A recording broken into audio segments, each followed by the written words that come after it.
네, JP모건 헬스케어 컨퍼런스 마지막 날 이 휴젤과 클래시스의 발표가 주목을 받았습니다. 관련해서 이서우 기자와 자세히 알아보죠. 이 기자, 먼저 이 휴젤이 톡신 제품의 글로벌 진출 확대 계획을 공개를 했다고요? 맞습니다. 휴젤은 오는 2028년까지 이 보툴리눔 톡신 제제죠. 보툴렉스, 그러니까 수출명은 레티보입니다. 네. 레티보를 80개국 이상에 진출시키겠다고 밝혔습니다. 현재 레티보는 67개국에서 허가된 상태인데요. 2028년까지 80개국으로 해외 판매처를 크게 늘리겠다는 겁니다. 휴젤은 올해 상반기, 이르면 1분기에 레티보를 미국에도 출시할 예정인데요. 미국은 아시다시피 전 세계 톡신 시장에서 굉장히 50% 이상을 차지를 하면서 규모만 6조 원에 달합니다. 예. 또 국내 국산 톡신의 이 수출 현황을 보시면 미국이 작년에 1위를 했던 것을 또 보실 수가 있고요. 앞서 랩티보는요, 지난해 2월에 FDA로부터 허가를 받은 뒤에 또 같은 해 7월에 이 수출용 물량이 그러니까 미리 선적이 됐습니다. 구체적인 물량은 공개되지 않았지만요, 실적에는 반영이 됐습니다. 그래서 지난해 3분기 기준 휴젤의 톡신 제제 해외 매출은 전년 동기 대비 70% 이상 늘었습니다. 그렇군요. 휴젤이 국내에서는 1위인데 미국에서는 지금 대웅제약의 선두를 내준 상황이지 않습니까? 후발주자로서 승산이 좀 있다고 보고 있습니까? 우선은 미국의 지금 톡신 시장 현황을 보면요. 네. 이제 점유율 1위는 당연히 미국 현지 기업인 에브비가 이제 차지를 하고 있습니다. 네, 그래프가 좀 잘못 그래프가 나왔네요. 잘못됐네요. 네. 근데 이제 이 중에서 이제 나머지는 뭐 프랑스, 독일 기업이 좀 차지를 하고 있는데 대웅제약이 지난 19년에 이제 제품 나보타 수출명은 주보를 출시를 하면서 점유율 약 13%를 지금 확보를 한 상태입니다. 예. 그렇기 때문에 휴젤은 또 미용 톡신으로는 6번째 주자로 지금 미국 시장에 진출을 하는 건데요. 그 후발주자다 보니까 조금 공격적인 영업 마케팅 전략이 좀 필수적인 상황입니다. 그래서 휴젤은 현재 유통과 마케팅은 이 미국 파트너사에 맡기고 SNS를 적극 활용을 해서 MZ세대 고객층을 공략을 하겠다는 계획이고요. 증권업계에서는 이제 올해 미국 판매가 본격적으로 이뤄지면 휴젤의 매출액이 사상 처음으로 4천억 원을 돌파할 거다, 이렇게 보고 있습니다. 그렇군요. 자, 그리고 클래시스도 글로벌 확장을 예고를 했습니다. 슈링크가 대표적인 제품이잖아요. 맞습니다.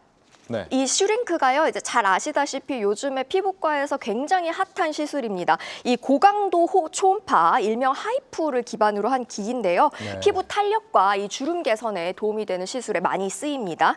이 슈링크는 이 국내 시장 점유율 55%로 지금 1위를 당연히 선점을 하고 있고요. 전 세계 70개국에 걸쳐서 18,000개 이상이 판매가 됐습니다. 그렇군요. 특히 차세대 슈링크 시리즈도 좀 주목을 받고 있는데 오는 2분기에 유럽에서 이거 인증을 받으면 하반기쯤에는 출시가 가능하다, 이렇게 좀 전망이 되고 있습니다. 예. 특히 또 지난해 말에 미국에 이미 좀 일찍이 출시가 된 제품이 있습니다. 바로 볼륨어입니다. 이 볼륨어라는 이름에서 알 수 있듯이 이 볼륨을 좀 개선시켜주는 그런 장비인데요. 요거는 초음파가 아니라 고주파 기반의 장비입니다. 그래서 이 또한 요즘 피부과 미용 의료 의원에서 굉장히 핫한 시술입니다. 네. 지난해 말에 이게 미국에 출시가 됐고요. 이제 클래시스는 올해 미국에서만 요거를 볼륨어를 300대 이상을 판매를 하겠다라고 밝혔습니다. 요게 가격이요, 판매 가격이 5천만 원 수준이니까 300개 이상이면 최소 150억 원 이상의 매출을 내겠다는 그런 계획입니다. 또 볼륨어에 더해서 아까 말씀드린 슈링크도 미국에 오는 2026년까지 출시하겠다, 이런 계획을 내놨습니다. 네. 이 장비들이 특성상 수익성이 높을 수밖에 없다 그러는데 그건 무슨 의미인가요, 이거는? 이게 그러니까 피부에 쏠 때마다요, 카트리지라는 거를 끼워야 합니다. 근데 이게 쓸 때마다 조금 계속 닳는 그런 소모품이거든요. 그래서 예. 유상으로 구매를 해야 되는 거죠. 그래서 슈링크를 기준으로 보면 통상 병원에서 3개월마다 카트리지를 교체를 해야 한다는 거를 봤을 때 초기에 장비 구매하는 것 이후에도 추가로 계속 이제 매출이 발생을 하는 겁니다. 그래서 이제 매출 구조를 실제로 살펴보면요, 지난해 3분기 기준 이 클래시스 매출 가운데 슈링크와 볼륨어를 포함한 의료기기 부문에서요, 보시다시피 소모품이 차지하는 비중이 무려 46%나 됩니다. 네. 장비와 소모품을 또 합친 원가율도 22% 수준밖에 안 됩니다. 그러니까 수익성이 굉장히 높은 거죠. 그러네요. 그렇기 때문에 이제 영업이익률도 50%에 이렇습니다. 그래서 이제 국내 미용 의료기기 업계에서는 최고 수준의 영업이익률인데요. 향후 고성장이 가능할 것이란 전망이 나오는 것도 바로 이 때문입니다.